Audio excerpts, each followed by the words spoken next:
It is definitely beginning to feel wintry, and what I wanted to do in this video is share with you a few of the things that I've got in my motorhome which make spending time in the van in the winter months just that little bit nicer. So the first and most important thing is to stop bringing mud and dirt and damp stuff into your motorhome. So I take off coats and wellies or shoes or whatever at the door, and the first thing I've got is a muddy mat. It is absolutely brilliant. It catches all of the little bits and dirt. If you've got a dog, it will make sure you dry all their little paws as well as you walk in. We're going to talk about dogs in a future video specifically, but the muddy mat just stops anything else sort of coming into the van, so it stops the rest of the interior getting dirty. To that effect, I recommend having a pair of indoor van shoes. Obviously these are slippers, and they're lovely and warm and toasty, and I highly recommend them.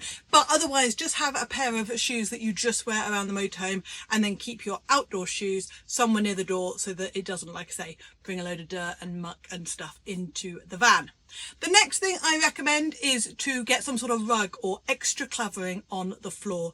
You will find it so much warmer if you put that extra layer between the cold air outside and you inside the van. So I have a couple of rugs that I put down in the winter month, and it does make such a difference, making it all a little bit warmer. The third thing that I highly recommend you get is some sort of additional heater. Now, I've got gas heating throughout the van. It's great, it works, it's brilliant. But sometimes I either want to be a little bit warmer at a particular area, which is normally the bed area, because obviously the heating outlet comes out under the bed and I'm on the bed. Sometimes it can feel a little bit cool on the bed. So I have one of these little heaters. It's tiny, it's low watt. You can run it off an EcoFlow, as I've done. Let me just see what the wattage is on this thing. It is 500 watts, give or take. So it's really low wattage, and just to warm up a particular area, it makes such a big difference. Next thing I recommend, and this will not come as a shock to anyone who's followed me for a while, is one of these Karcher window vacs.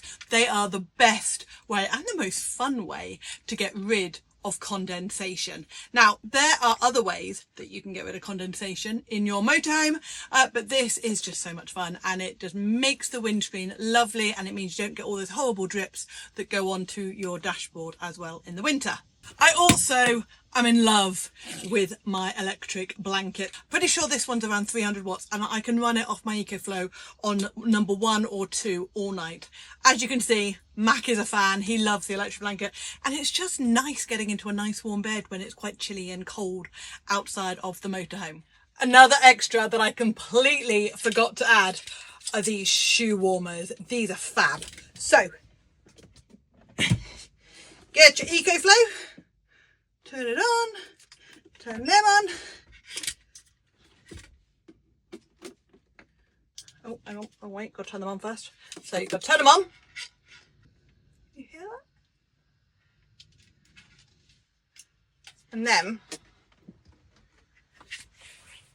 if you want to be really, you can put them in your slippers, or in your wellies, or in any other shoe. They're also really good for drying out, like wet shoes, hiking boots, any of that kind of stuff. And then, oh, they're getting warm already. When you're ready to put them on, your feet all nice and warm and toasty. It's totally self-indulgent, but it's such a good purchase. I love them. And the last thing I highly recommend that you get is a thermal window screen. Now, I got this one from Rainbow Screens. I love the eyes. It's fun and it's always a good talking point, but there are loads of other ones that you can get as well. Make sure you get one that fits your particular model or chassis. For example, Fiat Ducato, Peugeot Boxers, and all the other different types that you can get. Make sure you get one that fits your specific motorhome. And then if you put it on when you're up at a campsite or any approved official place, then you will not get any condensation at all inside the hab area in your van. Right, I hope you found that useful. If you did, a thumbs up is always very much appreciated. I will be sharing some more things that are useful, especially if you're touring with a dog, very soon. Make sure you're following for that. And if you do want to find out more about motorhoming in winter, you will find this video really helpful. I'll see you there. Take care. Bye.